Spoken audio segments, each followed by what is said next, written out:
إن الحمد لله نحمده ونستعينه ونستغفره ونعوذ بالله من شرور أنفسنا ومن سيئات أعمالنا من يهده الله فلا مضل له ومن يضلله فلا هادي له ونشهد أن لا إله إلا الله وحده لا شريك له ونشهد أن محمدا عبده ورسوله يا أيها الذين آمنوا اتقوا الله حق تقاته ولا تموتن إلا وأنتم مسلمون يا أيها الناس اتقوا ربكم الذي خلقكم من نفس واحدة وخلق منها زوجها وبث منهما رجالا كثيرا ونساء واتقوا الله الذي تساءلون به والأرحام إن الله كان عليكم رقيبا يا أيها الذين آمنوا اتقوا الله وقولوا قولا سديدا يصلح لكم أعمالكم ويغفر لكم ذنوبكم ومن يطع الله ورسوله فقد فاز فوزا عظيما فإن أصدق الحديث كتاب الله وخير الهدي هدي محمد صلى الله عليه وسلم وشر الأمور محدثاتها فإن كل محدثة بدعة وكل بدعة ضلالة وكل ضلالة في النار أما بعد فقد قال الله تبارك وتعالى في القرآن الكريم بعد أعوذ بالله من الشيطان الرجيم ومن آياته أن خلق لكم من أنفسكم أزواجا لتسكنوا إليها وجعل بينكم مودة ورحمة إن في ذلك لآيات لقوم يتفكرون அளவற்ற அருளாளனும் நிகரற்ற அன்புடையவனுமாகிய ஏகவல்லவன் அல்லாஹுக்கே புகழ் அனைத்தும் அல்ஹம்துலில்லாஹ். ஸலவாத்தும் சலாமும் சாந்தியும் சமாதானமும் சத்திய மார்க்கம் இஸ்லாத்தை ஏந்தி வந்த உத்தம தூதர் ஸல்லல்லாஹு அலைஹி வஸல்லம் அவர்கள் மீதும் அவர்கள் சொன்ன சொல்லினை நடந்த வழியினை அணுவணுவாக பின்பற்றி வாழ்ந்த அன்னாரின் தோழர்கள் குடும்பத்தார்கள் தொடர்ந்தவர்கள் துயர்ந்தவர்கள் நல்லவர்கள் நம்மவர்கள் அனைவர்கள் மீதும் என்றென்றும் உண்டாகட்டும் என்று அல்லாஹுவை வேண்டியவனாக அல்லாஹுடைய மாளிகையில் அவன் அழைப்பை ஏற்று வருகை தந்திருக்கிற ஏக வல்லவனாகிய அல்லாஹுவின் நல்லடியார்களே, அருமை சகோதரர்களே, ரப்புல் ஆலமீனாகிய அல்லாஹ் எந்த விடயங்களை எல்லாம் எடுத்து நடக்குமாறு எங்களுக்கு கட்டளையிட்டிருக்கிறானோ அந்த விடயங்களை எடுத்து நடப்பதிலும் எந்த விடயங்களை எல்லாம் தவிர்ந்து வாழுமாறு எங்களை எச்சரித்திருக்கிறானோ அந்த விடயங்களை தவிர்ந்து வாழ்வதிலும் உண்மைக்குண்மையாக அல்லாஹுவை பயந்து கொள்ளுமாறு ஆரம்பமாக என்னையும் அடுத்ததாக உங்களையும் உபதேசித்துக் கொள்கிறேன்.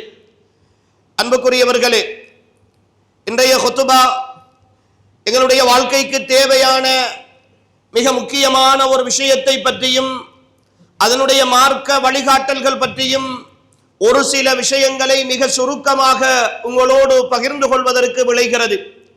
அன்புக்குரியவர்களே, மனித வாழ்க்கையில் மிக முக்கியமான ஒரு கட்டம், மிக முக்கியமான ஒரு நிகழ்வு, அவனுடைய வாழ்க்கையில் இடம்பெறுகிற ஒரு முக்கியமான அம்சம் இருக்கிறது என்றால் எல்லோருடைய வாழ்க்கையிலும் திருமணம் என்று சொல்லுகிற ஒரு விஷயத்தை நாம் அடையாளப்படுத்தலாம்.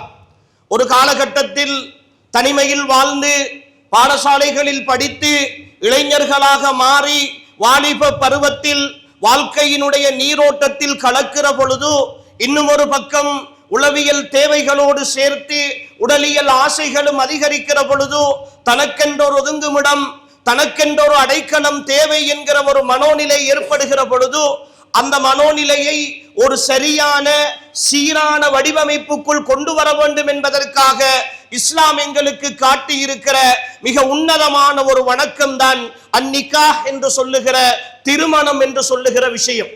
இந்த திருமணம் என்கிற இந்த ஒப்பந்தம் அல்லது இந்த உறவு இஸ்லாத்தினுடைய பார்வையில் முதலாவதாக நாம் புரிந்து கொள்ள வேண்டிய அம்சம், இதை ஒரு வணக்கமாக இஸ்லாம் அறிமுகம் செய்கிறது.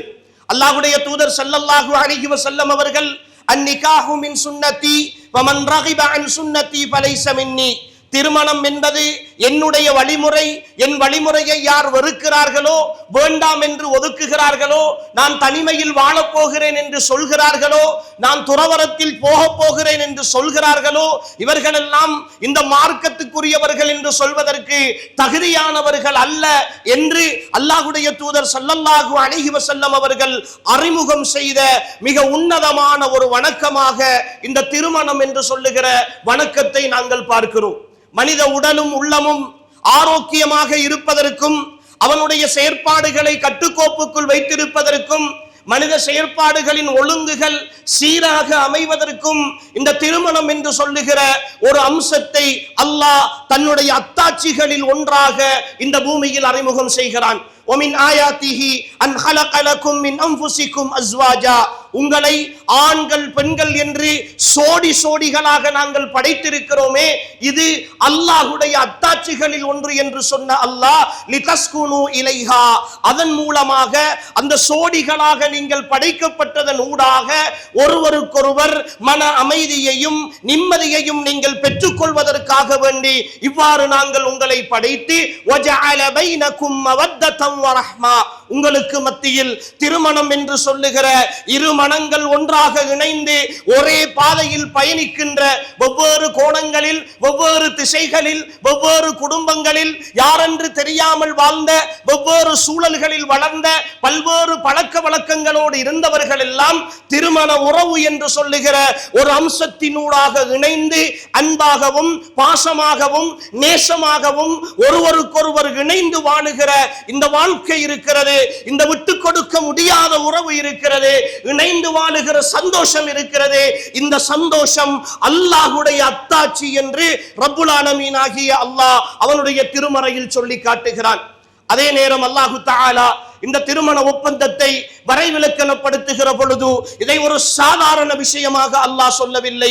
வஅഖذனா மின்ஹும் மீசாக்கன் கலீலா, இந்த திருமணத்தின் ஊடாக கணவன் மனைவி என்று சொல்லுகிற அந்த உறவு இணைவதன் ஊடாக அவர்களுக்கு மத்தியில் நாங்கள் ஒரு கடினமான, ஒரு கனமான, ஒரு பாரமான ஒப்பந்தத்தை எடுத்துக் கொண்டிருக்கிறோம். அவ்வளவு இலகுவில் முறிக்க முடியாத, முறித்து விட்டால் கூட இலகுவில் சேர்ந்து கொள்ள முடியாத ஏனைய வியாபார ஒப்பந்தங்களை போல, கொடுக்கல் வாங்கல் உடன்படிக்கைகளை போல, ஏனைய சமாதான ஒப்பந்தங்களை போல முறிந்து விட்டால் இன்னும் ஒன்றை செய்து கொண்டு இலகுவாக போய்விடலாம் என்கிற மனோநிலையில் இல்லாமல் மிக கடுமையான இறுக்கமான சட்டதிட்டங்களோடு இந்த ஒப்பந்தத்தை நாங்கள் எடுத்திருக்கிறோம் என்று அல்லாஹு தஆலா அவனுடைய திருமறையிலே இந்த திருமணத்தை பற்றி அறிமுகம் செய்கிறார்.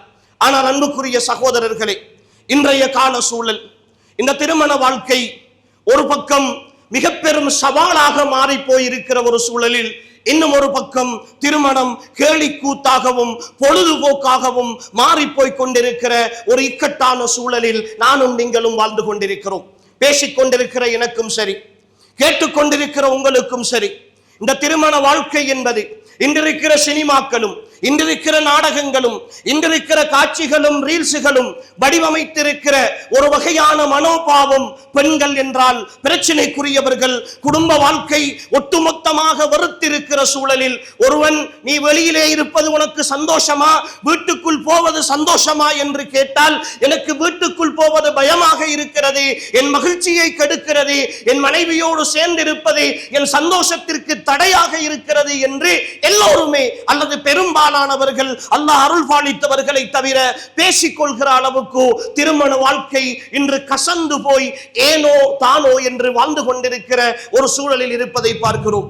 அண்மையில் மேற்கொள்ளப்பட்ட ஒரு ஆய்வு, அந்த ஆய்வினுடைய முடிவின் பிரகாரம் சுமார் 90% திருமணங்கள் இன்றைய கால சூழலில் பிள்ளைகளுக்காகவும் குடும்ப கௌரவத்திற்காகவும் தான் ஒட்டி கொண்டிருக்கின்றன என்று சொல்லுகிற அளவுக்கு திருமண வாழ்க்கை மிக கடுமையான இறுக்கமான சோதனைகளோடு மாறிப்போய் கொண்டிருக்கிறது.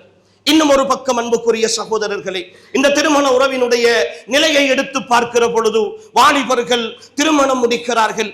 மிக வேகமான திருமணங்கள், மிக அவசரமான திருமணங்கள். நேற்று பாடசாலையில் படித்துக் கொண்டிருந்த மாணவி மறுநாள் திருமண ஒப்பந்தத்தில் சேருகிறாள். பல்கலைக்கழகத்தில் படித்துக் கொண்டிருந்த மாணவன் திருமண ஒப்பந்தத்தில் சேருகிறான். நேற்று பாடத்திற்கு போய் வந்தவன் இன்று மணமேடையில் உட்கார்ந்திருக்கிறான். தவறு கிடையாது. ஆனால் அந்த வேகம் மறுநாள் அடுத்த வாரம் அடுத்த மாதம் செய்தி கேள்விப்படுகிறோம், அந்த திருமணம் பிரிந்து விட்டதாக, தலாக்கிலே போய் முடிந்திருப்பதாக, காதை கோட்டிலே வழக்கு வைத்திருப்பதாக கேள்விப்படுகிற அளவுக்கு மிக வேகமான திருமணங்களும் மிக வேகமான மனமுறிவுகளும் அதிகரித்து போய் கொண்டிருக்கின்றன. இரண்டாவது திருமணம் என்பது இன்று ஃபேஷனாக மாறிக்கொண்டு வருகிறது. மார்க்கம் அனுமதித்த இரண்டாவது திருமணம் அல்ல, மார்க்கம் வலியுறுத்திய இரண்டாவது திருமணம் அல்ல. ஒன்றை முடித்துவிட்டு தலாக் சொல்லிவிட்டு அல்லது பிரிந்து விட்டு இன்னொன்றை முடித்துவிட்டு அத்தோடு வாழ்ந்துவிட்டு ஆசையை தீர்த்துவிட்டு இன்னும் ஒன்றை முடித்துக் கொள்ளலாம் என்று சொல்லுகிற அளவுக்கு வரும் 20, 23, 24 வயதுகள் நிறைவடைவதற்குள் மூன்றாவது திருமணத்தை முடிக்கிறான் என் வாலிபன், நான்காவது திருமணத்தில் வந்து நிற்கிறாள் என் என் யுவதி. அந்த அளவுக்கு சமூகம் மிக மோசமான மனோநிலையை நோக்கி சென்று கொண்டிருக்கிறது. எந்த அளவுக்கு என்றால், முஸ்லிம் பிரதேசங்களில் நடத்தப்பட்ட ஆய்வுகள் சொல்லுகின்றன, முஸ்லிம்கள் சரிந்து வாழுகிற, முஸ்லிம்கள் நெருக்கமாக வாழுகிற பகுதிகளில் 10 வீடுகளில் ஒரு வீட்டிலே 10 வீடுகளை எடுத்துக்கொண்டால் அந்த 10 வீடுகளில் ஒரு வீட்டிலே திருமணத்தை கைவிட்டு விட்டு ஒரு குழந்தையோடு அல்லது குழந்தை இல்லாமல் திருமணத்தை பிரிந்து வாழுகிற 18 வயதுக்கும் 25 வயதுக்கும் இடைப்பட்ட ஒரு வாலிபனோ அல்லது ஒரு யுவதியோ இருக்கிறார்கள் என்று சொல்லுகிற அளவுக்கு இன்று இந்த திருமணத்தினுடைய மனமுறிவுகள் மிக அதிகரித்துக் கொண்டிருக்கின்றன. கேலி கூத்தாக எல்லா விஷயங்களையும் போல என்னுடைய வாலிபர்கள் இந்த திருமணத்தையும் கையாள ஆரம்பித்திருக்கிறார்கள். அன்புக்குரிய சகோதரர்களே, இந்த 2 சவால்களுக்கு மத்தியில் தான் இஸ்லாம் சொல்லுகிறது, ஒமின் ஆயாத்திஹி அன் ஹலக லகும் மின் அன்ஃபுசிகும் அஸ்வாஜன் லிதஸ்குனு இலைஹா. இந்த திருமண ஒப்பந்தம், கணவன் மனைவி என்கிற இந்த சோடி, இதன் ஊடாக மன அமைதி கிடைப்பதற்காக, மன நிம்மதி கிடைப்பதற்காக, ஆறுதலுக்காக, சந்தோஷத்திற்காக, அன்பை பரிமாறிக் கொள்வதற்காக, ஒருவருக்கொருவர் பரஸ்பரம் தங்களை புரிந்து கொள்வதற்காக, தங்களுடைய ஆசைகளையும் உணர்வுகளையும் வெளிப்படுத்திக் கொள்வதற்காக இந்த திருமணத்தை நாங்கள் ஆகுமாக்கி இருக்கிறோம், அத்தாட்சியாக்கி இருக்கிறோம் என்று அல்லாஹ் சொல்லுகிற பொழுது, அல்லாஹ்வுடைய வார்த்தையை பொய்ப்பிக்கின்ற வாழ்க்கையாக இன்றைய வாழ்க்கையும் சூழலும் மாறி போகிறது என்றால், அன்புக்குரிய சகோதரர்களே, தவறு எங்கிருக்க முடியும் என்கிற ஒரு கேள்விக்கு இன்றைய ஈமானிய சமுதாயம் நிச்சயமாக பதில் தேடியாக வேண்டிய ஒரு கட்டத்தில் இருக்கிறோம் அன்புக்குரியவர்களே. ஏனென்றால் வீட்டிலே வயதுக்கு வந்த பெண் பிள்ளைகளை வைத்திருக்கிற, பிள்ளைகளுக்கு வரம் தேடிக்கொண்டிருக்கிற, திருமணம் முடிப்பதற்கு தயாராகி கொண்டிருக்கிற ஒவ்வொரு வாலிபனும் ஒவ்வொரு சகோதரியும் அவர்களை பெற்ற பெற்றோர்களும் என் பிள்ளையினுடைய திருமணத்தின் ஆயுள் எவ்வளவு காலம் இருக்குமோ என்று பயந்து திருமணத்தை முடித்துக் கொடுக்கிற அளவுக்கான நிலைமைகள் இன்று மாறி போயிருக்கின்றன. ஒரு வருடம் ஒன்றாக சேர்ந்து வாழ்ந்து விட்டார்கள் என்றாலே அது ஆச்சரியமாக பார்க்கப்படுகிற அளவுக்கு, திருமணம் முடித்து 2 வருடமா ஒன்றாக இருக்கிறீர்களா, ஆச்சரியமாக இருக்கிறது என்று சொல்லுகிற அளவுக்கு இன்றைய சூழலில் திருமணங்கள் அன்புக்குரிய சகோதரர்களே மாறி போயிருக்கின்றன. ஒரு வணக்கம், அந்த வணக்கத்திற்கான தனித்துவம், அந்த வணக்கத்தை பின்பற்றுவதற்காக வழிகாட்டிய அல்லாஹ்வின் தூதருடைய முன்மாதிரிகள், இவற்றைகளை எல்லாம் தெளிவாக பின்பற்றுகிற ஒரு சமுதாயம், அதை வாழ்க்கையின் ஒப்பந்தமாக, வாழ்க்கையின் உயிரோட்டமாக கொண்ட ஒரு சமுதாயம் இந்த திருமணம் என்று சொல்லுகிற இந்த விஷயத்தில் மிக மோசமான ஒரு நிலையில் இருக்கிறது என்றால், அன்புக்குரிய சகோதரர்களே, சில அடிப்படைகளை பற்றி இங்கு நாங்கள் நிச்சயமாக பேசியாக வேண்டிய கட்டத்தில் இருக்கிறோம். அன்புக்குரியவர்களே, இங்கு பேசப்படுகிற விஷயங்கள் யாரையும் புண்படுத்துவதற்காக உள்ள விஷயங்கள் அல்ல. அல்லாஹுவையும் அல்லாஹுடைய தூதரையும் உண்மைக்குண்மையாக நேசிக்கின்ற ஒரு ஈமானிய சமூகத்தில் உள்ள அங்கத்தவனாக பொருந்திக் கொள்ள முடியாத, ஏற்றுக்கொள்ள முடியாத மனோநிலையோடு இன்றைய திருமணங்களை பற்றி பேசியாக வேண்டும். இது அல்லாஹுடைய மார்க்கம், இது அல்லாஹுடைய தீன். இந்த தீனில் யாருடைய விருப்பு வெறுப்புகளுக்காகவும், யாருடைய சுயலாபங்களுக்காகவும், யாருடைய திருப்திக்காகவும் சத்தியத்தை சொல்வதற்கு நாங்கள் பயப்படக்கூடாது, தயங்கக்கூடாது என்கிற அடிப்படையில் அன்புக்குரிய சகோதரர்களே, ஒரு சில விஷயங்களை உங்களுடைய சிந்தனைக்காக நான் சமர்ப்பிக்கலாம் என்று நினைக்கிறேன். அன்புக்குரிய சகோதரர்களே, இந்த திருமண உறவு இருக்கிறது, இந்த திருமண உறவை இஸ்லாம் எப்படி பார்க்கிறது தெரியுமா? வெறுமனே திருமண ஒப்பந்தம் செய்து முடித்ததற்கு பின்னால், ஆணும் பெண்ணும் கணவன் மனைவியாக மாறியதற்கு பின்னால் இந்த உறவு சந்தோஷமாக இருக்க வேண்டும் என்று எதிர்பார்க்கிற மார்க்கம் அல்ல இந்த மார்க்கம். இந்த உறவை கட்டமைக்கிற பொழுதே, அதற்கான அடித்தளத்தை இடுகிற பொழுதே, அதற்கான சரியான தெரிவை வைக்கிற பொழுதே மிக அடிப்படையான ஒரு நிபந்தனையை இஸ்லாம் வருகிறது. பெருமானார் ஸல்லல்லாஹு அலைஹி வஸல்லம் அவர்கள் மிக அழகாக ரத்தின சுருக்கமாக சொன்னார்கள், துங்கஹுல் மர்அத்து லி அர்பஇன், ஒரு பெண் 4 காரியங்களுக்காக திருமணம் முடிக்கப்படுகிறாள். அது ஆணுக்கும் பொருந்தும். 4 விடயங்களுக்காக திருமணம் முடிக்கப்படுகிறாள்.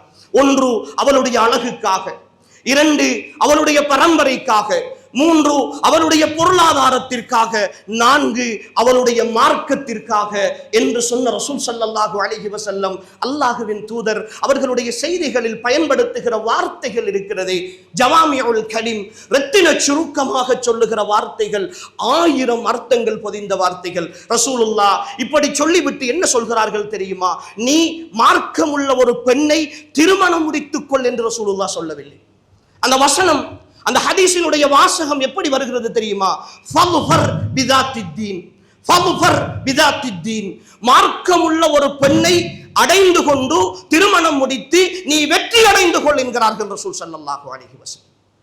மார்க்கம் என்கிற அந்த அடிப்படை அது சரியாக இடப்பட வேண்டும் என்பதில் ரசூல் ஸல்லல்லாஹு அலைஹி வஸல்லம் அவர்கள் சொல்லுகிற பொழுது, மார்க்கமுள்ள ஒரு பெண்ணை நீ தேடுதல் உன் திருமணத்திற்காக அல்ல, உன் வெற்றிக்காக என்கிறார்கள் ரசூல் ஸல்லல்லாஹு அலைஹி வஸல்லம். அன்புக்குரிய சகோதரர்களே, இன்றைய திருமணத்தின் தோல்விகள் இங்கிருந்து ஆரம்பிக்கின்றன.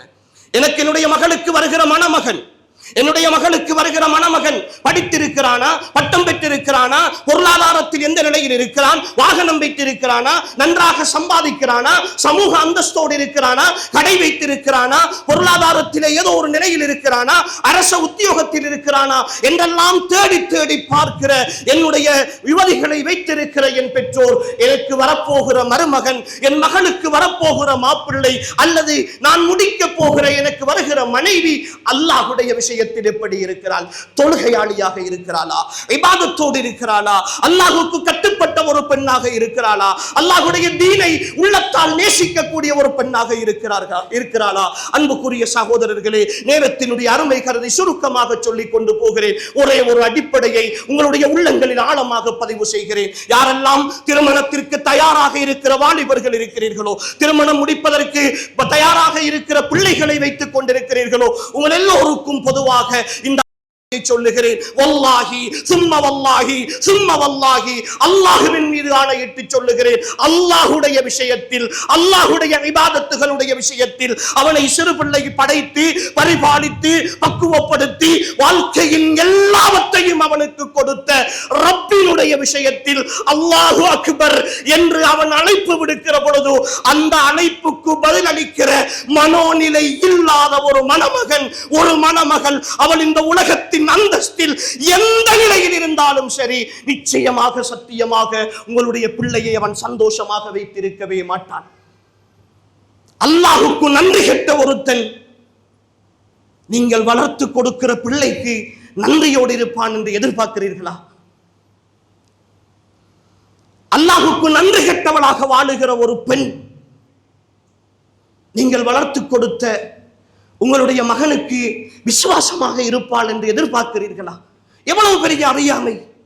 இந்த அறியாமையினுடைய அடித்தளம் தான் அன்புக்குரிய சகோதரர்களே இன்றைய திருமணங்கள் கேள்விக்குறியிலே வந்து நிற்பதற்கு மிக பிரதானமான காரணம்.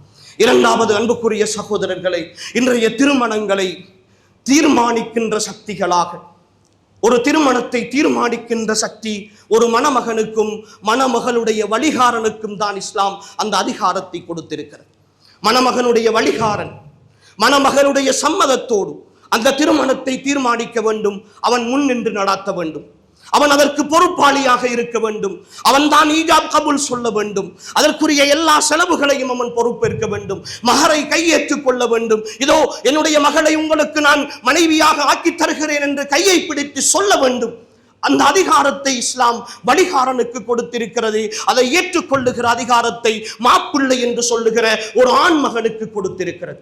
ஆனால் இன்று திருமணங்கள் அன்புக்குரிய சகோதரர்களே காதல் என்ற பெயரால் எங்கோ ஒரு மூலையில் நள்ளிரவில் தனிமையில் பல வருடங்களாக எல்லாவற்றையும் இழந்து, உணர்வுகளை இழந்து, ஆசைகளை இழந்து, அல்லாஹுவை மறந்து, அல்லாஹுடைய தீனை இழந்து, சொந்த மானம் மரியாதையை கூட இழந்து இன்று எங்கோ ஒரு மூலையில் தீர்மானிக்கப்படுகின்றன.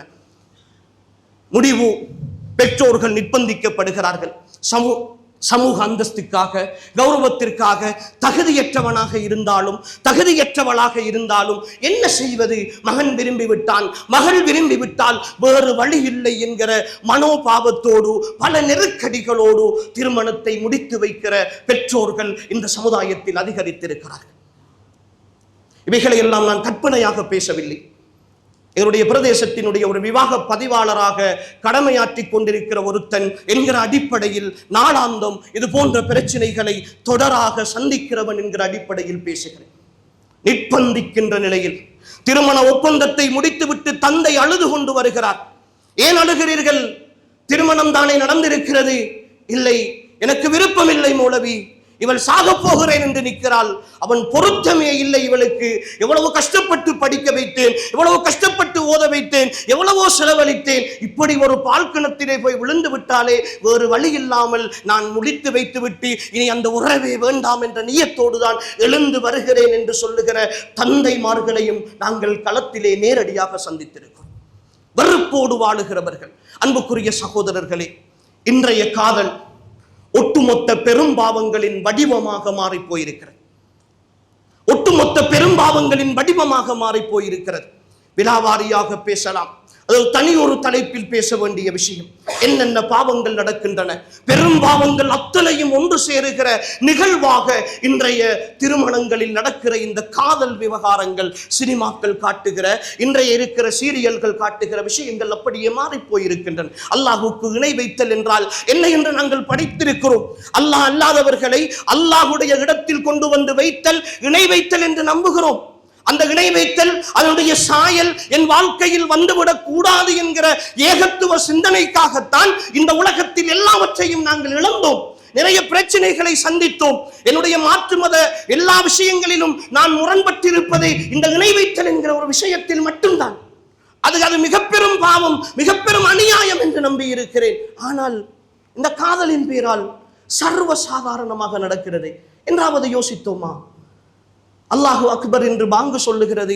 இரவு 3-4 மணி வரைக்கும் தன்னுடைய காதலனோடு காதலியோடு மணிக்கணக்கிலே பேசிக்கொண்டிருக்கிற என்னுடைய சகோதரனுக்கும் சகோதரிக்கும் அல்லாஹு அக்பருக்கு பதில் சொல்ல முடியாமல் அவர்கள் தூங்குகிற நேரம் சுபகுக்கு பாங்கு சொல்லுகிற நேரம் தான். நான் உனக்காக உயிரை கூட விடுவேன், நீ இல்லை என்றால் வாழ்க்கையை இழந்து விடுவேன் என்று தன்னுடைய உடலையும் வருத்தி உள்ளத்தையும் வருத்திக் கொள்கிற நிலை. வல்லதீன ஆமனு அஷத்து ஹுப்பன் லில்லாஹ், ஈமான் கொண்டவர்கள் அல்லாஹ்வை தான் மிக கடுமையாக நேசிப்பார்கள் என்று அல்லாஹ் சொல்லுகிறான். அல்லாஹ் அல்லாதவர்களை மிக கடுமையாக நேசித்தல், அல்லாஹ்வை விட உயர்வாக கருதுதல், அன்புக்குரிய சகோதரர்களே, ஈமானுடைய அடையாளமா? காதலின் பெயரால் என் தந்தை பார்த்து விடக்கூடாது, என் தாய் பார்த்து விடக்கூடாது, என் சகோதரன் பார்த்து விடக்கூடாது, என் சகோதரி பார்த்து விடக்கூடாது, என் வீட்டிலே தவழ்ந்து விளையாடுகிற என்னுடைய சின்ன தம்பி தங்கைகள் கூட கண்டுவிடக்கூடாது என்று நான் மறைத்து அடுத்தவர்களோடு கோல் பேசுகிற, மெசேஜ் பண்ணுகிற இந்த நிகழ்வை 24 மணி நேரமும் என் ரப்பு பார்த்து கொண்டிருக்கிறானே என்கிற பயம் இல்லாமல் தானே இன்றைய காதல்கள் வளர்ந்து கொண்டிருக்கின்றன. அல்லாஹுடைய பார்வை இந்த உலகத்தில் உள்ள அத்தனை பேருடைய பார்வையையும் விட அற்பமாக கருதப்படுகிற இந்த பெரும் பாவம் காதலின் பெயரால் வளர்ந்து கொண்டிருக்கிறது. எத்தனை நம்பிக்கைகள், எத்தனை உறுதிப்பாடுகள் எல்லாம் வீணடிக்கப்படுகின்றன. நான் ஒவ்வொரு வாலிபனிடத்திலும் சொல்லுகிற விஷயம், ஒவ்வொரு யுவதிக்கும் சொல்லுகிற விஷயம் என்ன தெரியுமா? உங்களுடைய கைகளில் இருக்கிற கையடக்க தொலைபேசிகள், உங்களுடைய தாயோ உங்களுடைய தந்தையோ உங்களுடைய சகோதரனோ சகோதரியோ உள்நாடுகளில் இருந்து வெளிநாடுகளில் இருந்து உழைத்து வாங்கி தந்திருக்கிற இந்த கையடக்க தொலைபேசிகள் இருக்கிறதே, அது சாதாரண கருவி அல்ல. அவர்களின் ஒட்டுமொத்த நம்பிக்கை, அவர்களின் ஒட்டுமொத்த நம்பிக்கை அது. என் பிள்ளை இப்படி போக மாட்டான், என் மகள் இப்படி செய்ய மாட்டாள் என்கிற அந்த நம்பிக்கையோடு வாங்கி தருகிற அந்த கையடக்க தொலைபேசிகளில் நீங்கள் செய்கிற இந்த துரோகம் பெரும்பாவம் இல்லையா? இந்த துரோகம் பெரும்பாவம் இல்லையா? ஒரு ஆணோடு பெண், பெண்ணோடு ஆண் மஹரம் இல்லாத நிலையில் தனிமையில் பேசுதல் மார்க்கம் ஹராமாக்கிய ஒரு விஷயமே. ஒதில்க ஹுதூதுல்லாஹி ஃபலா தஅதூஹா, இது அல்லாஹ்வுடைய வரையறை மீறாதீர்கள் என்று அல்லாஹ் சொல்லுகிறானே, அந்த வரையறையை மீறுகிற பெரும்பாவம் நடக்கவில்லையா? அந்த வரையறையை மீறுகிற பெரும்பாவம் நடக்கவில்லையா? தாய் தந்தையர்கள் அல்லாஹுக்கு அடுத்ததாக அடுத்ததாக, அல்லாஹ்வின் தூதருக்கு அடுத்ததாக இந்த உலகத்தில் நேசிக்க வேண்டிய உறவு தாயும் தந்தையும் என்று சொல்லுகிறார். தாயையும் தந்தையையும் நோவினை செய்துவிட்டு இந்த உலகத்தில் சந்தோஷமாக வாழ முடியாது என்பது இஸ்லாத்தினுடைய நிலைப்பாடு. ஆனால் இந்த காதலின் பெயரால் வெறுப்போடும், நான் ஆரம்பத்திலே சொன்னதைப் போல மனக்கவலைகளோடும் 10 15 வருடம் 20 வருடம் பார்த்து பார்த்து பொத்தி பொத்தி வளர்த்த பெற்றோர்கள். அன்புக்குரிய சகோதரர்களே, தந்தையாக இங்கிருக்கிற ஒவ்வொருவருக்கும் அந்த உணர்வு இருக்கும். பிள்ளை கருத்தரித்த நாளில் இருந்து அந்த பிள்ளையை வளர்க்கிற கற்பனை. இங்க இருக்கிற ஒவ்வொரு தந்தையும் பிள்ளைக்காக எத்தனையை இழந்திருக்கிறோம் தெரியுமா? எத்தனை சந்தோஷங்களை இழந்திருக்கிறோம், எத்தனை பெருநாட்களை இழந்திருக்கிறோம், எத்தனை நன்னாட்களை இழந்திருக்கிறோம், எத்தனை நோய்களை கூட என் பிள்ளைக்கு உடுப்படுத்த வேண்டும் என்பதற்காக நான் வைத்தியசாலைக்கு போகாமல் விட்ட, நான் மறைத்துக் கொண்ட வருத்தங்கள் எத்தனை தெரியுமா? அத்தனை வருத்தங்களையும் அத்தனை சிரமங்களையும் அந்த பிள்ளைகளுக்காகவே பார்த்து பார்த்து தாங்கிக் கொண்டு வருகிற பொழுது கடைசியில் அந்த பிள்ளை ஏதோ ஒரு ஆசையின் காரணமாக 4 வார்த்தைகள் சொல்லிவிட்டான் என்பதற்காக, ஒரு 100 ரூபாயுடைய அன்பளிப்பை கொடுத்து விட்டான் என்பதற்காக, கூட படித்தவன், சந்தித்தவன், பேசியவன் என்றெல்லாம் யாரோ ஒருத்தனோடு யாரோ ஒருத்தியோடு உறவாக இருக்கிற பொழுது எனக்கு முடியவில்லையே, என் பிள்ளையினுடைய வாழ்க்கையை நான் நினைத்தபடி அமைத்துக் கொடுக்க முடியவில்லையே என்கிற மனவேதனையோடு வாழ்ந்து கொண்டிருக்கிற பெற்றோர்களுடைய இந்த மனவேதனை உக்கூக்குல் வாலிதைன் என்று சொல்லுகிற பெரும்பாவம் இல்லையா? பெரும்பாவம் இல்லையா? இப்படி ஒட்டுமொத்த பெரும்பாவங்களின் வடிவங்களாக மாறி போயிருக்கிற இன்றைய இந்த காதல் தான் அன்புக்குரிய சகோதரர்களே இன்றைய திருமணங்களை தீர்மானிக்கிற சக்தியாக மாறி போயிருக்கிறது. இப்படி இருக்கிற பொழுது இந்த திருமணங்களில் எப்படி சகோதரர்களே அல்லாஹுடைய அருளை எதிர்பார்க்க முடியும்? அல்லாஹுடைய அருளை எப்படி எதிர்பார்க்க முடியும்? ஒட்டுமொத்தமாக அல்லாஹுவை கோபப்படுத்துகிற அத்தனை காரியங்களையும் செய்து கொண்டு அன்புக்குரிய சகோதரர்களே அல்லாஹுடைய அருளை மட்டும் பாரக்கல்லாஹு லக்க என்கிற பிரார்த்தனையோடு முடித்துக் கொண்டால் அல்லாஹ் எல்லாவற்றையும் மறந்து விடுவான் என்று நினைத்துக் கொண்டிருக்கிறோமா? அல்லாஹ் அருள் பாலித்து தௌபா செய்தவர்களை தவிர அல்லாஹ் மன்னிக்க கூடியவன் சகோதரர்களை நினைத்துக் கொண்டிருக்கிறோமா? அப்படித்தான் கற்பனை செய்து கொண்டிருக்கிறோமா? எப்படி இந்த வாழ்க்கையில் அல்லாஹுடைய பரக்கத் இருக்கும்? அடுத்த கட்டம் அன்புக்குரிய சகோதரர்களே, 3வது விஷயம் திருமண நாளின் நிகழ்வுகள். திருமண நாளின் நிகழ்வுகள் அன்புக்குரியவர்களே, இன்றைய திருமணங்கள் மாற்று மத கலாச்சாரங்களின் அனாச்சாரங்களின் ஒட்டுமொத்த வடிவமாக மாறி போயிருக்கின்றன. ஈமானிய சகோதரர்கள் அல்லாஹுவையும் அல்லாஹுடைய தூதரையும் உளமாற நேசிக்கிற, அவர்களுடைய வழிகாட்டல்களை உயிரை விட மேலாக நேசிக்கிற என் இனிய ஈமானிய சகோதரர்களை உங்களிடத்தில் சவால் விடுத்து சொல்லுகிறேன். இன்றைய திருமணங்களில் இஸ்லாம் எதில் இருக்கிறது? இன்றைய திருமணங்களில் இஸ்லாம் எதில் இருக்கிறது? சில நேரம் சில இடங்களில் திருமண ஒப்பந்தங்களில் இருக்கிறது. திருமண ஒப்பந்தங்களில் அக்து நிக்காஹிலே இருக்கிறது. அது முடிந்து விட்டால் திருமணங்கள் மிக மோசமான அனாச்சாரங்களின் வடிவங்களாக மாறி போயிருக்கின்றன. மாப்பிள்ளையை அழைத்து செல்கிற பொழுது முன்னால் 10-15 மோட்டார் சைக்கிள்கள், இந்த ஊரிலே எப்படி என்று தெரியாது, சில ஊரினுடைய நடைமுறைகள். பின்னால் மாப்பிள்ளையுடைய கார் வருகிறது, அதற்கு பின்னால் மாப்பிள்ளையினுடைய நண்பர்கள் ஹோனை அமர்த்தி பிடித்து கொண்டு சப்தமாக ஒலி எழுப்பிக் கொண்டு அடுத்தவர்களுக்கு தொந்தரவு செய்து கொண்டு வீதி போக்குவரத்துகளை எல்லாம் தடுத்து கொண்டு வீதியிலே வருகிறவர்கள், வயோதிபர்கள், நோயாளிகள், முதுமையிலே இருப்பவர்கள் எல்லாம் இவர்கள் நாசமாக போக வேண்டும் என்று திட்டுகிற திருமணங்கள் தானே இன்றைய சமுதாயத்தில் அரங்கேறிக் கொண்டிருக்கின்றன. திருமணங்கள் அவரவர்களுடைய பொருளாதாரத்தின் உச்ச நிலையை காட்டுகின்ற நிலைக்கு போயிருக்கிறது. என்னிடத்தில் எவ்வளவு பணம் இருக்கிறது என்பதை காட்டுகிற திருமணங்களாகத்தானே, பெருமைக்காக கொண்டாடுகிற திருமணங்களாகத்தானே இந்த திருமணங்கள் மாறி போயிருக்கின்றன. திருமணங்களில் பயன்படுத்துகிற உணவு பரிமாறுகிற தட்டுகளில் கூட மாப்பிள்ளை பெண்ணுடைய பேரை பதித்து அவர்களுடைய திருமண நாளை பதித்து போதாக்குறைக்கு பாரக்கல்லாஹு லக்க என்று அல்லாஹுவின் தூதருடைய வார்த்தையையும் எழுதி குப்பையில் வீசுகிற கலாச்சாரத்தை தானே இன்றைய சமுதாயத்தில் நாம் திருமணத்தின் பெயரால் அரங்கேற்றிக் கொண்டிருக்கிறோம். அதைத்தானே செய்து கொண்டிருக்கிறோம். என்னுடைய வீட்டினுடைய பெண் அதுவரைக்கும் மூடி மறைத்து நான் பல மார்க்க விஷயங்களை சொல்லிக் கொடுத்து வளர்த்த என்னுடைய பெண்ணை திருமணத்தின் பெயரால் திருமண மண்டபத்தில் லட்சக்கணக்கான ஆடைகளை லட்சக்கணக்கான தொகை கொடுத்து வாங்கிய ஒரு ஆடையோடு அவளை ஒரு பொம்மையாக இருப்பாட்டி வைத்திருக்கிறேனே. எல்லா அந்நிய ஆண்களுக்கும் பெண்களுக்கும் மாப்பிள்ளையினுடைய நண்பர்களுக்கும் பக்கத்து வீட்டுக்காரர்களுக்கும் அடுத்த வீட்டுக்காரர்களுக்கும் என்னோடு வேலை செய்கிற அந்நிய மதத்தை சேர்ந்தவர்களுக்கெல்லாம் ஒரு கண்காட்சியாக திருமண நாளில் என்னுடைய மகளை நான் ஆக்குகிறேனே. வெட்கமில்லாத ரோஷமில்லாத ஒரு கணவனாக ஒரு தந்தையாக நான் இருக்கிறேனே என்றாவது யோசித்தேனா? என் திருமண நாள், என் பிள்ளையினுடைய திருமண நாள், அதுவரைக்கும் என் பிள்ளை பாடசாலை கலைந்து 2 மணிக்கு வந்தால் கூட நீ லுஹர் தொழுது விட்டு வந்தால் தான் சாப்பாடு தருவேன் என்று சொன்ன தாயும் தந்தையும் லுஹர் தொழுகையோடு பிள்ளையை கொண்டு போய் மணவரையிலே இருப்பாட்டுகிறார்கள். அசருடைய நேரம், மகரிபுடைய நேரம், சில இடங்களில் இஷாவுடைய நேரம்.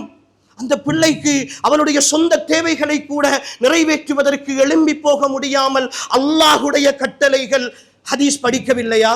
வேண்டுமென்றே தொழுகை கடமை என்று தெரிந்து அந்த தொழுகையை யார் ஒருவர் வேண்டுமென்றே விட்டு விடுகிறாரோ ஃபகத் கஃபர், அவர் காஃபிராகி விட்டார் என்றார்களே ரசூலுல்லாஹ். என் பிள்ளையை மதம் மாற்றித்தானே நான் திருமணம் முடித்து வைக்கிறேன், வேண்டுமென்று செய்கிற விஷயம் இல்லையா என்றாவது ஒரு ரோஷம் உள்ள தந்தை, இல்லை பக்கத்திலே இருக்கிற ஒரு ரோஷம் உள்ள கணவன் தொழுகைக்கு நேரம் ஆகிவிட்டது போய் தொழுது விட்டு வாருங்கள் என்று சொல்லுகிற மன தைரியம் இல்லையே.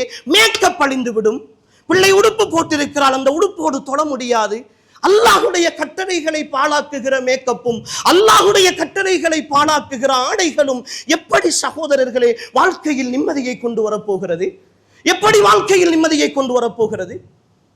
எத்தனை அனாச்சாரங்கள், இந்த அனாச்சாரங்களின் பேரால் நடக்கிற எத்தனை வேதனைகள். இவைகளெல்லாம் மார்க்கமா? இவைகளெல்லாம் மார்க்கமா? இந்த பொருளாதாரம் என்னிடத்தில் வசதி இருக்கிறது, நான் செலவழிக்கிறேன், நான் விரும்பித்தானே செய்கிறேன். நீங்கள் விரும்பியதை எல்லாம் இந்த மார்க்கத்தில் செய்ய முடியாது. ஒவ்வொருவரும் தெளிவாக புரிந்து கொள்ளுங்கள். இது அல்லாஹ்வுடைய தீன். இன்னத்தீன இன்தல்லாஹில் இஸ்லாம். இது அல்லாஹ்விடத்தில் ஒப்புக்கொள்ளப்பட்ட மார்க்கம். இந்த மார்க்கத்தில் அல்லாஹ்வுடைய கட்டளைகளும் அல்லாஹ்வின் தூதருடைய சுன்னாக்களும் மாத்திரம் தான் நிலைநாட்டப்பட வேண்டும். நீங்கள் விரும்பியதை எல்லாம் செய்வது என்றால் இந்த மார்க்கத்தில் அதற்கு அனுமதி கிடையாது. வரையறைக்கு உட்பட்டு செய்ய வேண்டும். இல்லை என்றால் இதற்குரிய தண்டனையை நீங்கள் சுமந்தாக வேண்டும், சுமந்தாக வேண்டும். புகைப்பட கலாச்சாரம் யார் கண்டுபிடித்த கலாச்சாரம்? வெட்கமில்லாத ரோஷமில்லாத மணமக்களை பார்க்க வேண்டும் என்றால் பேஸ்புக்கிலே போய் பாருங்கள், பேஸ்புக்கிலே போய் பாருங்கள்.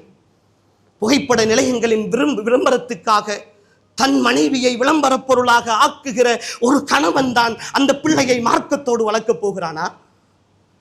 என்னுடைய போட்டோ முகநூலிலே வலம் வருகிறது, என் கணவனோடு நான் அணைத்துக் கொண்டு நின்றது, அவனுடைய நெஞ்சை பிடித்துக் கொண்டு நின்றது, அவனோடு கட்டிப்பிடித்துக் கொண்டு நின்றது, அவனை முத்தமிட்டுக் கொண்டு நின்றதெல்லாம் முகநூலிலே வருகிறது என்கிற பொழுது அதை பார்த்து கொதித்து எழாத ஒரு பிள்ளை தான் மார்க்கம் உள்ள பிள்ளையாக இருக்க போகிறதா? அதை அல்பம் செய்து பாதுகாத்து என்ன பயன்? எத்தனை அல்பங்கள் பார்ப்பதற்கு விருப்பம் இல்லாமல் வெறுப்போடு மூளைகளில் தூக்கி வீசப்பட்டிருக்கின்றன தெரியுமா? அல்லாஹ் இருக்கிறான் சகோதரர்களே. திருமண வாழ்க்கையின் சுருக்கத்தை ஒற்றை வரியில் சொல்வதாக இருந்தால், ஒரு நாளின் சந்தோஷத்திற்காக வாழ்நாளின் சந்தோஷத்தை தொலைக்கிற நிகழ்வுகளாக இன்றைய திருமணங்கள் மாறி போயிருக்கின்றன. பதிவு செய்து கொள்ளுங்கள். ஒரு நாளின் சந்தோஷத்திற்காக வாழ்நாளின் சந்தோஷத்தை தொலைக்கின்ற திருமணங்களாக இன்றைய திருமணங்கள் மாறி போயிருக்கின்றன. அன்புக்குரிய வாலிபர்களே, சகோதரர்களே, ஈமானிய ரோஷத்தோடு யோசியுங்கள் சகோதரர்களே, ஈமானிய ரோஷத்தோடு யோசியுங்கள். அல்லாஹுடைய தீன் இந்த தீன், அல்லாஹுடைய அருளோடு தான் நீங்கள் வாழ வேண்டும். அல்லாஹுடைய தூதர் அழகான பிரார்த்தனை, பாரக்கல்லாஹு லக வ பாரக அலைக வ ஜமஅ பைனகுமா ஃபீ கைர். யா அல்லாஹ், இவர்களுக்கு உள்ளும் புறமும் நீ பரக்கத்து செய்து நல்ல விஷயங்களில் ஒன்று சேர்த்து விடு என்கிற அந்த பிரார்த்தனை தான் இந்த திருமண வாழ்க்கையின் அடித்தளம். அன்புக்குரியவர்களே, அல்லாஹுடைய பரக்கத்து இல்லாமல், அல்லாஹுடைய ரஹ்மத்து இல்லாமல், அல்லாஹுடைய அத்தாட்சியாகிய அந்த மவத்தத்தும் ரஹ்மத்தும் உள்ளத்தில் ஏற்படாமல் திருமண வாழ்க்கையில் சந்தோஷம் வராது சகோதரர்களே. அதை ஏற்பட வேண்டும் என்றால் அல்லாஹுவை திருப்திப்படுத்த வேண்டும். அல்லாஹுவை திருப்திப்படுத்துகிற திருமணங்களாக இருக்க வேண்டும். தொழுகைக்கு முக்கியத்துவம் இல்லாத மார்க்கத்தின் அத்தனை விஷயங்களையும் போட்டு காலுக்கு கீழே மிதிக்கிற திருமணங்கள். சுப்ஹானல்லாஹ், திருமணங்களில் கலந்து கொண்டாலே ஏன் கலந்து கொண்டோம்? இன்று ஆடல் பாடல்களோடு இசைகளோடு திருமண மண்டபங்களிலே கணவனும் மனைவியும் சேர்ந்து நடனமாடுகிறார்கள், குடும்பமாக சேர்ந்து கைதட்டுகிறார்கள், அதை வீடியோ எடுத்து டிக்டாக்கிலே போடுகிறார்கள். எந்த மார்க்கத்தில் சகோதரர்களே, எந்த கொள்கையில் நாம் இருக்கிறோம்? எந்த சிந்தனையில் இருக்கிறோம்? எங்களுக்கு மௌத்து கிடையாதா? மறுமை கிடையாதா? மறுமையினுடைய விசாரணை கிடையாதா? இந்த வாழ்க்கையை வடிவமைத்தவன் ரப்பு என்கிற அந்த நம்பிக்கை கூட கிடையாதா? அவன் நாடியதுதான் என் வாழ்க்கையில் நடக்கும் என்கிற உணர்வு கூட கிடையாதா? இந்த சந்தோஷங்கள் எத்தனை நாள் நீடிக்க போகிறது சகோதரர்களே? அல்லாஹ் சொல்லுகிறானே, வல்லதீன கஸபூ பிஆயாத்தினா சனஸ்தத்ரிஜுஹும் மின் ஹைது லா யஅலமூன். எங்களுடைய மார்க்கத்தை யார் பொய்ப்பித்துக் கொண்டிருக்கிறார்களோ, அத்தாட்சிகளை எல்லாம் பொய்ப்பித்துக் கொண்டிருக்கிறார்களோ, அவர்களை கொஞ்சம் கொஞ்சமாக பிடிப்போம் என்று சொல்லுகிறானே அல்லாஹ். இந்த வசனத்துக்கு ரசூலுல்லாஹ் விளக்கம் சொல்கிற பொழுது சொன்னார்களே, யார் ஒருவர் பாவத்துக்கு மேல் பாவம் செய்கிற பொழுதும் அல்லாஹ் அவருக்கு எந்த சோதனையும் ஏற்படுத்தாமல் அவருக்கு திரும்ப திரும்ப பாவம் செய்வதற்கான வழிகளை திறந்து கொடுக்கிறானோ, அது இஸ்தித்ராஜ் என்று சொல்லுகிற படிப்படியாக அவன் பிடிப்பதற்கான அடையாளம் என்றார்களே ரசூலுல்லாஹ். நினைத்துக் கொண்டிருக்கிறோமா? நான் சந்தோஷமாகத்தானே இருக்கிறேன், நான் என்ன செய்தாலும் நிம்மதியாகத்தானே இருக்கிறேன், என் மனைவியோடு நான் சுற்றி திரிகிறேன் தானே, நிம்மதியாக வாழ்கிறேன் தானே, நினைத்துக் கொண்டிருக்கிறோமா? ரப்பு எல்லாவற்றையும் பார்த்தும் பார்க்காமல் இருக்கிறான் என்று நினைத்துக் கொண்டிருக்கிறோமா? கணக்கெடுக்காமல் இருக்கிறான் என்று நினைத்துக் கொண்டிருக்கிறோமா? வலா தஹ்ஸபன்னல்லாஹ காஃபிலன் அம்மா யஅமலுல் ஸாலிமூன். அநியாயக்காரர்கள் இந்த மார்க்கத்தை புறக்கணித்து, அல்லாஹ்வுடைய கட்டளைகளை புறக்கணித்து அநியாயம் செய்து கொண்டிருப்ப அவர்கள் செய்கிற விஷயங்களை எல்லாம் அவன் கண்டும் காணாமல் இருக்கிறான் என்று நீங்கள் நினைத்து விடாதீர்கள் என்று அல்லாஹ் சொல்லுகிறான். எனவே அன்புக்குரிய சகோதரர்களே, திருமணத்தின் அடிப்படை சீர்கட்டு போனதனுடைய விளைவை இந்த சமுதாயம் இன்று விவாகரத்துகளாக, தலாக்குகளாக, பல்வேறு கோணங்களின் குடும்ப பிரச்சனைகளாக சந்தித்துக் கொண்டிருக்கின்றன. எனவே எல்லாம் வல்ல அல்லாஹு தஆலா இந்த திருமணங்களை அல்லாஹுக்காக நிறைவேற்றக்கூடிய நல்ல மக்களுடைய கூட்டத்தில் என்னையும் உங்களையும் சேர்த்தருள்வானாக. வஆகிரு தஅவானா அல்ஹம்துலில்லாஹி ரப்பில் ஆலமீன். அல்ஹம்துலில்லாஹி வஹ்தஹு வஸ்ஸலாத்து வஸ்ஸலாமு அலா மன் லா நபிய்ய பஅதஹு வஅலா ஆலிஹி வஅஸ்ஹாபிஹி அல்லதீன இஸ்தஃபா. அம்மா பஅத். அன்புக்குரிய சகோதரர்களே, இந்த திருமணங்களில் நடக்கிற ஒரு சில விஷயங்களை, குறிப்பாக மார்க்கம் விளங்காமல் செய்கிற ஒரு சில விஷயங்களையும் இங்கு அடையாளப்படுத்துவது பொருத்தமாக இருக்கும் என்று நினைக்கிறேன். இதில் நான் பேச வேண்டிய இன்னும் சில விஷயங்கள் இருக்கின்றன. இருந்தாலும் நேரத்தினுடைய அருமை கருதியும் இந்த விஷயங்களுடைய முக்கியத்துவம் கருதியும் சில விஷயங்களை பேசுகிறேன். இன்று மணமகனுக்கு எதிரான பகிடிவதைகள், மார்க்கத்தின் பெயரால் மணமகனின் நண்பர்களால் மணமகனை தனிமையில் அழைத்து சென்று அல்லது மணமகனுடைய வீட்டிலே வைத்து அல்லது மண்டபத்திலே வைத்து வீண் விரயம் செய்கிற, அவனின் மீது ஏதாவது ஒன்றை பூசுகிற, ஏதாவது ஒன்றை வீசுகிற, உணவு பண்டங்களை எல்லாம் வீசி எறிகிற ஒரு அவல நிலையையும் இந்த சமுதாயத்தில் பார்க்கிறோம். அன்புக்குரியவர்களே, திருமணம் செய்ய வேண்டும், உங்களுடைய வசதியின் பிரகாரம் செய்ய வேண்டும்.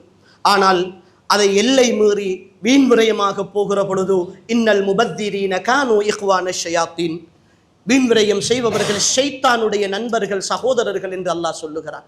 ஷைத்தான்களாக மாறி போகிற திருமணங்களில் அல்லாஹுடைய பரக்கத் இருக்க மாட்டாது. திருமண மண்டபத்துக்கு வெளியிலே ஒரு சகோதரன் கையேந்தி யாசகம் கேட்டுக்கொண்டிருக்கிறான், ஒரு சகோதரி பிளவை விரித்து பிச்சை கேட்டுக் கொண்டிருக்கிறாள். உள்ளே 10,000 15,000 லட்சக்கணக்கிலே அனாச்சாரம் நடந்து கொண்டிருக்கிறது. நீங்கள் செலவழிக்கிற தொகைகளை அல்லாஹுக்காக வேண்டி ஒரு குறிப்பிட்ட தொகையை செலவழித்து விட்டு ஏழைகளுக்கும் கஷ்டப்படுபவர்களுக்கும் உணவளித்து அவர்களுடைய மனதை குளிரச் செய்ய பாருங்களேன். அவர்களுடைய பிரார்த்தனைகளில் உங்களுடைய திருமண வாழ்க்கை எவ்வளவு சந்தோஷமாக இருக்கும், எவ்வளவு நிம்மதியாக இருக்கும். ஏன் சகோதரர்கள் இதை பற்றி யோசிக்காமல் இருக்கிறோம்? ஏன் இதை பற்றி, அல்லாஹுவை பற்றி, திருமணம் என்று சந்தோஷம் என்று வந்துவிட்டால் ஏன் அந்த விஷயத்தில் ஈமானை இழந்து விடுகிறோம்? ஏன் அந்த விஷயத்தில் வரையறைக்கு எந்த அளவுக்கு என்றால், குர்ஆன் சுன்னா பேசுகிற சகோதரர்கள் உட்பட, அல்லாஹ்வுடைய தீனுக்காக பாடுபடுகிற, பள்ளிவாசலில் முன்சப்பிலே நின்று தொழுகிற, ஏன் சில ஆலிம்கள் மௌலைமார்களுடைய திருமணங்கள் கூட இந்த நிலைக்கு இன்று மாறி போயிருக்கிறது. பேச முடியவில்லை சகோதரர்களே.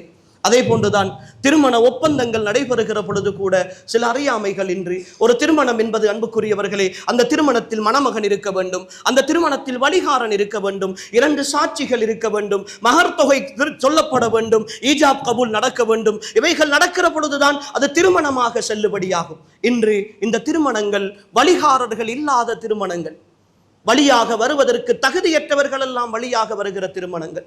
அண்மையில் ஒரு திருமணத்திலே கலந்து கொண்டிருந்தேன். திருமண ஒப்பந்தம் எழுதுவதற்காக ரெஜிஸ்டருக்காக போயிருந்தேன். வழிகாரன் யார்? சாட்சியுடைய புருஷனார், சாட்சியினுடைய கணவர். சாட்சா வந்திருக்கிறார். ஏன் வாப்பா இல்லையா? வாப்பா கோபித்துக் கொண்டு போயிருக்கிறார். வாப்பாவினுடைய வாப்பாவினுடைய வழிகாரர்களுக்கு ஒரு தகுதி இருக்கிறது, ஒரு தரஜா இருக்கிறது. அவர்கள் தான் வழிகாரர்களாக வரலாம்.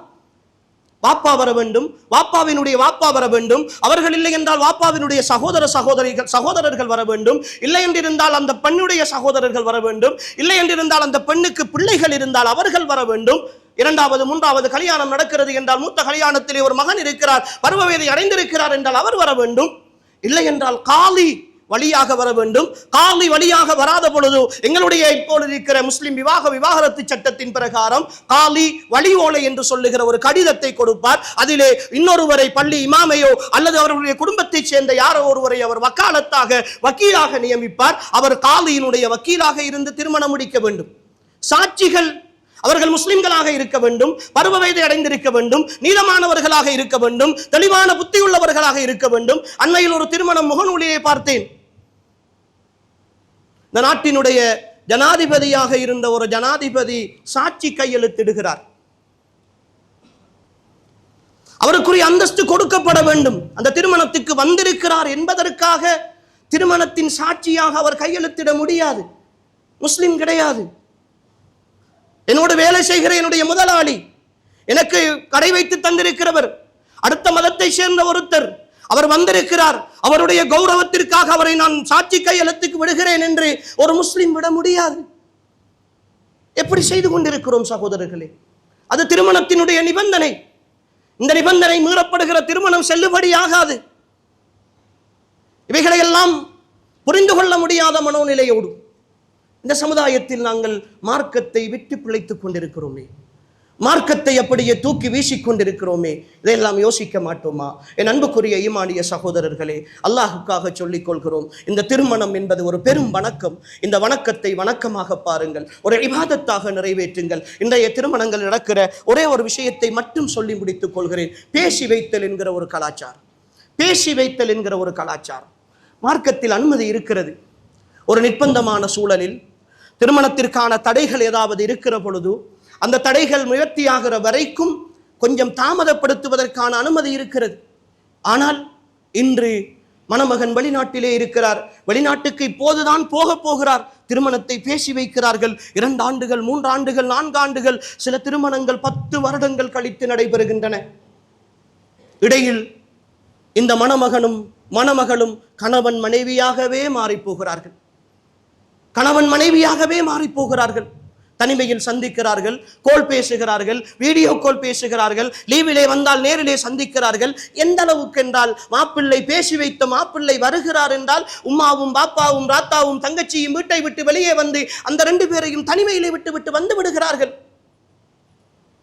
எந்த மார்க்கத்தில் இருக்கிறோம் சகோதரர்களே?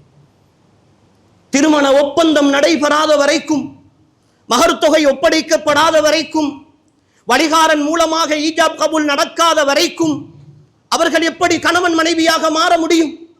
அவர்கள் எப்படி மஹரமான உறவாக மாற முடியும்? முடியாதல்லவா? இந்த அடிப்படை அறிவு கூட இல்லாமல் இந்த விஷயங்களை செய்து கொண்டிருக்கிறோமே. வருடக்கணக்கில் பேசி வைத்து அல்லாஹ்வுடைய தூதர் ஸல்லல்லாஹு அலைஹி வஸல்லம் அவர்கள் என்ன சொல்கிறார்கள்? 4 விஷயங்கள். அந்த 4 விஷயங்களுக்கும் நேரம் வந்து விட்டால் அதை உடனடியாக நிறைவேற்றி வையுங்கள். அதிலே ஒன்றுதான் ரசூலுல்லாஹ் சொன்னார்களே, ஒரு திருமணம் முடிப்பதற்குரிய கணவன் மனைவி அல்லது மணமகன் மணமகள் அவர்கள் தயாராகிவிட்டால் திருமணத்தை பிற்படுத்தாதீர்கள் என்று சொன்னார்களே. இந்த பாவங்கள் நடைபெறும் என்றுதான். இதைவிட பெரும்பாவங்கள் எல்லாம் நடைபெற்று 2 பேரும் சேர்ந்து அவர்கள் உறவு கொண்டாடி அதற்கு பிறகு திருமணம் முறிந்து போன வரலாறுகள் எல்லாம் இருக்கின்றன. எத்தனையோ பேர், எத்தனையோ தாயும் தந்தையும் தலையிலே கை வைத்து அழுது கொண்டிருக்கிறார்கள். ஊருக்கெல்லாம் தெரிந்து விட்டது, இன்னாரை பேசி இருக்கிறது, இத்தனை நாள் பேசி வைத்திருக்கிறோம், எல்லாம் தெரிந்து விட்டது. இப்பொழுது அவன் இன்னொருவரோடு தொடர்பாகி விட்டான், அப்பொழுது அவள் இன்னொருத்தனோடு தொடர்பாகி விட்டாள். எனவே இந்த திருமணம் முறிந்து விட்டது, சமுதாயத்தில் எப்படி முகம் காட்டுவது என்று ஏங்கி தவித்துக் கொண்டிருக்கிற எத்தனையோ பெற்றோர்கள். புரிந்து கொள்ளுங்கள் சகோதரர்களே, அல்லாஹுக்காக புரிந்து கொள்ளுங்கள். ஒரு தியரியை பெற்றோர்களுக்கும் வாலிபர்களுக்கும் என் ஈமானிய சமுதாயத்திற்கும் ஆழமாக பதிவு செய்து சொல்லிவிட்டு என் குத்பாவை நிறைவு செய்து கொள்ளுகிறேன். அல்லாஹ்வுக்கு மாற்றமான, அல்லாஹ்வுடைய தூதருக்கு மாற்றமான ஏதாவது ஒரு விஷயத்தில் நிம்மதியையும் சந்தோஷத்தையும் நீங்கள் தேடலாம் என்று நினைத்தால் நிச்சயமாக இந்த மார்க்கம் பொய்யாக இருக்க வேண்டும் சகோதரர்களே. இந்த தீன் பொய்யாக இருக்க வேண்டும். அப்படி இந்த தீனும் குர்ஆனும் ஹதீஸும் பொய்யாக இருந்தால் மட்டும்தான் உங்களுக்கு அல்லாஹ் ஹராமாக்கிய விஷயங்களில் சந்தோஷம் கிடைக்கும். இந்த தீன் உண்மை என்று நீங்கள் நம்பினால், இந்த குர்ஆன் சத்தியம் என்று நீங்கள் நம்பினால், அல்லாஹ்வின் தூதருடைய வார்த்தைகள் உண்மை என்று நீங்கள் நம்பினால், அல்லாஹ்வுக்கு மாறு செய்கிற விஷயங்களில் நிச்சயமாக சத்தியமாக எந்த ஒரு மன அமைதியும் சந்தோஷமும் கிடைக்காது என்று நம்புங்கள். எல்லாம் வல்ல அல்லாஹு தஆலா என்னையும் உங்களையும் பொருந்திக் கொள்வானாக. வாழும் காலமெல்லாம் அவனுக்கு கட்டுப்பட்டவர்களாகவே வாழ்ந்து இந்த உலகத்தில் இருந்து விடைபெறுகிற பொழுதும் அவன் விரும்பக்கூடியவர்களாக என்னையும் உங்களையும் மரணிக்க செய்வானாக.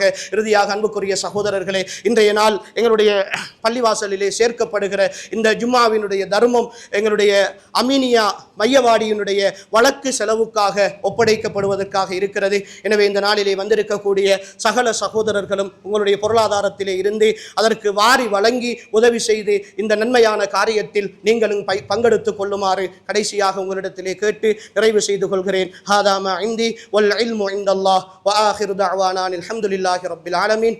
அகீமுஸ் ஸலாத்.